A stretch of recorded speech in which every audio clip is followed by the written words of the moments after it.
안녕하세요. 오늘은 표절에 대해서 한번 얘기해 보도록 하겠습니다. 보통 표절이라는 얘기를 듣게 되는 게 어떤 뉴스나 이런 매체들을 통해서 뭐 장관 청문회라든지 뭐 공직자 청문회 할 때 뭐 표절을 했니 안 했니 뭐 이런 얘기를 주로 듣게 되죠. 그래서 먼저 이 표절이라는 게 뭔지 이런 걸 한번 우리가 생각을 해야 되는데, 왜냐면은 우리가 논문을 작성할 때 이 표절 문제에 대해서 자유로워야 되잖아요. 그래서 표절을 하면 안 되겠죠. 그러려면 뭐가 표절인지 뭐가 표절이 아닌지 그거에 대해서 명확하게 우리가 어느 정도 알고 있어야 될 필요가 있을 것입니다. 물론 사람들마다 그리고 그 학문의 영역마다 이 표절이 무엇인지, 어디까지가 표절이고 어디까지가 아닌지를 명확하게 규정하는 게 좀 다를 수 있겠지만, 오늘 제가 드릴 얘기는 어떻게 보면 이제 이공계 쪽에서 저 개인적인 어떤 생각을 말씀드리려고 하는 거고, 아마 제 이 개인적인 생각이 어느 정도는 아마 이 필드에서 사람들이 다 대부분 뭐 한 90% 정도는 공감하지 않을까 하는 내용입니다.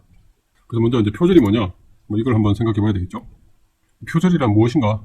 그걸 뭐 한마디로 나타내면 남의 문장을 그대로 뺏기는 거죠. 그게 이제 남의 문장을 그대로 뺏긴다라고 할 때, 이 뺏긴다라는 것에는 이제 두 가지가 있는데, 하나는 내용을 그대로 복사한다는 의미가 있을 수 있고요. 하나는 내용을 그대로 복사.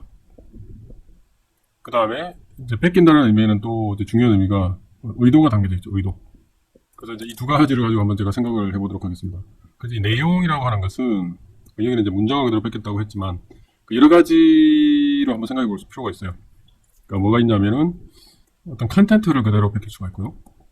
그 다음에 어떤 표현 방법, 그 다음에 논리의 전개 방법, 이런 걸 한번 생각해 볼 수가 있어요. 제가 이제 이렇게 나누는 이유는 이게 그 인문학 쪽이냐 아니면 이공계 쪽이냐에 따라서 어디에 포커스를 두느냐가 좀 다를 수가 있기 때문에 제가 임의로 이렇게 한번 나눠본 겁니다. 그 다음에 이제 의도가 있을 수 있어요. 그러니까 알고 그대로 뺏겼느냐, 아니면 자기는 인지하지 못한 상태에서 결과적으로 내용이 갖게 되었느냐, 이런 얘기죠. 예를 들어서 이미 어떤 논문이라든지 책이라든지 이런 게 있었단 말이에요. 원문이. 또 여기 어떤 내용들이 쭉 있었단 말이야. 근데 이제 이 저자가 새로 쓴 논문이 이렇게 있단 말이에요. 이걸 보니까, 그래서 어떤 일정 부분이, 이 부분이 여기 원래 원문과 완벽히 똑같다. 그래서 이 원문이 이렇게 있고 이 부분이 그대로 똑같다. 근데 이게 의도가 있었냐 없었느냐 상관없이 똑같다라는 거죠. 그러면 이제 우리가 이제 제3자적인 입장에서 볼 때 이게 의도가 있었는지 없었는지 그거를 이제 파악하기는 사실은 뭐 불가능한 건 아니지만, 어떤 그 내용을 당사자가 아니고 신이 아닌 이상 완벽하게 알기는 힘들겠죠. 자, 그럼에도 불구하고 여하튼 우리가 의도가 있었느냐 없었느냐는 이제 한번 생각해 볼 수가 있는데, 이 측면에서 사실은 이제 인용이라는 게 또 있을 수 있어요. 인용. 이 논문이 있고, 이 내용에 대해서 나중에 이게 레퍼런스를 붙이잖아요. 이게 레퍼런스에 이 논문을 이 논문을 참고했다 안 했다를 썼느냐 안 썼느냐, 이제 이런 이슈가 또 있을 수 있어요. 어떤 사람들은 이제 이거를 우리가 표절한 게 아니라 그냥 인용했다라고 이제 주장을 하는 경우가 많거든요. 그래서 보통 뭐 청문회나 이런 데서 이제 표절이라고 하면 변명할 때 뭐라고 했냐면, 그게 표절한 게 아니라 이거를 참고를 했는데 레퍼런스에 이거 적었어야 되는데 실수로 안 적었어요, 이렇게 이제 변명을 하는 경우가 있죠. 그럼 이제 그 경우에 대해서 한번 나중에 생각을 해봅시다. 여하튼 이 의도라는 게 있고 내용이라는 게 있다는 거죠. 그러면 이제 우리가 크게 두 가지로 한번 생각해 봅시다. 이게 의도가 있었냐 없었냐. 의도라는 게 의도가 있었다, 의도가 없었다. 그 다음에 내용적인 측면에서 어떤 표현의 문제냐, 이게 내용적인 측면에서 어떤 컨텐츠의 문제냐, 아니면 이게 어떤 표현 방법의 문제냐, 아니면 논리적 전개 방법의 문제냐. 이렇게 이제 한번 나눠볼 수 있는 거죠. 먼저 이게 의도가 있었다 없었다, 이제 이거부터 먼저 나누면 이제 쉬운데, 제 생각에는 이게 의도가 있었다 없었다 전혀 상관이 없어요.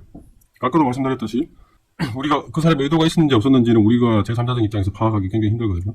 뭐 불가능한 것까지는 아니겠지만, 그래서 의도가 없었더라도, 의도가 있었으면 당연히 그거는 표절이죠.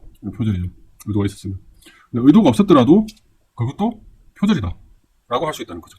그러니까 그 경우는 그냥 재수가 없었던 거죠. 본인은 저자가 전혀 의도가 없이 뺏겼는지도 몰랐는데 나중에 알고 보니까 뺏겨져 있다라는 거죠. 내용이 똑같더라는 거죠.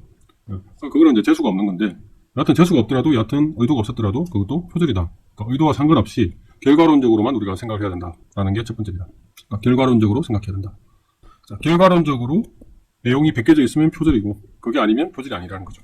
근데 이제 여기서 베껴지는 내용이 뭐냐, 그 다음에 그 양이 얼마만큼이냐, 이제 그런 거 따지죠. 이게 뭐 30%냐, 전체 문장에서 뭐 15%냐, 10%냐, 30%냐, 뭐 거의 90%냐. 예. 뭐 당연히 이제 퍼센티지가 정량적으로 올라가면 이제 표절의 확률이 확 올라가는 거고, 그게 이제 5%냐, 10%냐 뭐 이렇게 작을 때는 이제 한번 생각해봐야 되는 거죠. 그 다음에 이게 뭐 우리 학술 연구 논문을 따졌을 때 예를 들어서 이공계 논문에서 과학기술 논문에서 뭐 익스페리멘탈이냐 아니면 인트로덕션이냐 뭐 리절트 앤 디스커션이냐 따라서 이 퍼센티지를 생각해 줄 필요가 있어요. 그러니까 예를 들어서 익스페리멘탈이다. 익스페리멘탈은 실험 한글 그대로 쓰는 거잖아요. 그러면 이 앞에 했던 실험이랑 이 지붕한 실험 비슷한 실험이라면 그 내용이 비슷해질 가능성이 많겠죠. 그러니까 그런 경우에는 피하려고 하더라도 이 내용이 아주 비슷하게 될 경우가 많겠죠. 그러니까 자기가 이미 썼던 논문과 비슷해질 수도 있고 아니면 다른 사람이 이미 썼던 논문과 비슷해질 수도 있고. 여하튼 이건 조심해야 되겠죠. 하지만 확률적으로 익스페리먼탈 같은 경우에는 정량적으로 봤을 때 이게 높을 확률이 많아진다. 아무리 조심하더라도. 그럼 이것까지 표준이 아니냐. 이제 이걸 생각해 봐야 된다는 거죠. 그러니까 이거는 조금 이따 생각해 보기로 하고. 여하튼 이 정량적인 거를 이제 생각을 하는데 그 이제 베끼는 내용이 어떤 내용적인 거냐 아니면 어떤 표현 방법의 문제냐 아니면 어떤 논리 전개 방법의 문제냐 이런 걸 한번 생각해 보자는 거죠. 그래서 우리가 과학기술 논문에서는 아무래도 어디에 더 포커스를 두냐면은 내용에 포커스를 많이 둔다는 거죠. 그러니까 내용을 그대로 따라하는 거를 표절이라고 많이 한다는 거죠. 그러니까 표현 방법은 그렇게 생각보다 많이 중요하지는 않다는 거죠. 과학기술 논문 할 때 이공계에서는.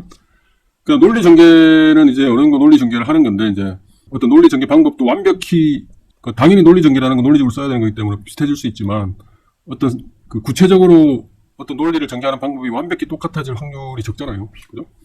근데 이제 컨텐트가 다르면 논리 전개를 똑같은 방법을 하더라도 좀 달라지기 때문에 방법은 똑같더라도 괜찮기 때문에 사실 논리 전개 방법 때문에 표절이다 이런 말은 우리가 잘 안 하죠. 지금 과학기술 논문에서. 그래서 우리는 주로 요 부분에 이제 신경을 많이 써요. 이게 이공계 과학기술 논문에서. 근데 이제 인문 쪽에서는 이제 이쪽을 신경 많이 쓰는 거죠. 표현 방법. 내용은 뭐 새로울 게 없더라도 그걸 어떻게 표현하느냐. 같은 내용이라도 어떻게 표현하느냐. 그거 자체가 그 표현 자체가 컨텐츠라고 할 수 있기 때문에 인문 쪽에서는 표현 방법조차도 중요하다. 그걸 그대로 쓰면 안 된다라는 거죠. 자, 그럼 이 정도 얘기를 하고 다시 그 실제적인 어떤 사례로 한번 돌아가서 한번 생각을 봅시다. 자, 아까 이제 제가 예를 들었는데 우리가 인용이라는 것과 이 표절이라는 게 이제 헷갈릴 때가 있다는 거죠. 보통 이제 표절로 걸리면 그게 그냥 인용을 했었어야 되는데 인용을 안 했을 뿐이에요. 이렇게 이제 하는데 그러면 그 사람들 논리는 뭐죠? 자기가 이 문장을 그대로 갖다 썼는데 여기에 만약에 이게 이거를 레퍼런스 1번으로 달고 여기 1번이라고 이렇게 각주를 해서 달면 그러면 이게 표절이 아니라는 얘기가 되는 거죠. 그 사람들 논리로 하면. 근데 이것도 표절이죠. 인용을 하느냐 마느냐 상관 전혀 없이 그 내용을 그대로 가져와서 쓴다. 그러면 이거는 표절이 될 수 있다는 거죠. 그러니까 이걸 조심해야 되겠다. 1번. 인용을 하는 순간 표절이 안 된다. 그게 아니라는 거죠. 그러니까 특히 인문학 쪽에서는 표현하는 방법 자체가 그게 가치를 가지는 것인데 그걸 그대로 가져와 쓰고 이렇게 인용을 했다고 해서 그게 표절이 안 된다? 그게 말이 안 되는 거죠. 물론 이렇게 쓰는 거는 가능할 겁니다. 어떤 식이냐면은 예를 들어서 1번에는 이런 내용이 있다라고 하고 여기다가 다운표를 해서 정확하게 이 내용 자체가 이 1번이라는 것에서 그대로 가져왔다는 것을 표시하면 이거는 표절이 아니죠. 근데 우리가 과학기술 논문 쓸 때 그렇게 쓰는 경우는 거의 없죠. 이 논문에 이런 말이 있었어요 하고 이렇게 다운표를 해서 이렇게 쓰는 경우는 거의 없죠. 그래서 우리가 인용을 할 때는 이 논문에 이런 내용이 있고 이런 내용을 주장을 했다. 그러면 그거를 우리의 언어로 녹여가지고 이 앞에 논문에 이런 걸 주장했어요 라고 쓰고 여기에다가 꼭 레퍼런스를 달아야죠. 인용을 해줘야죠. 오케이? 그렇게 하면 이제 표절이 아니고 물론 심지어 이런 경우에 우리가 문맥상 이 앞의 경우에 이런 식으로 이런 논문에서 이렇게 썼었다 이렇게 주장을 했다라고 이렇게 쓴단 말이에요. 쓰고 이거 실수로 인용을 안 하더라도 이거는 표절이 아니죠.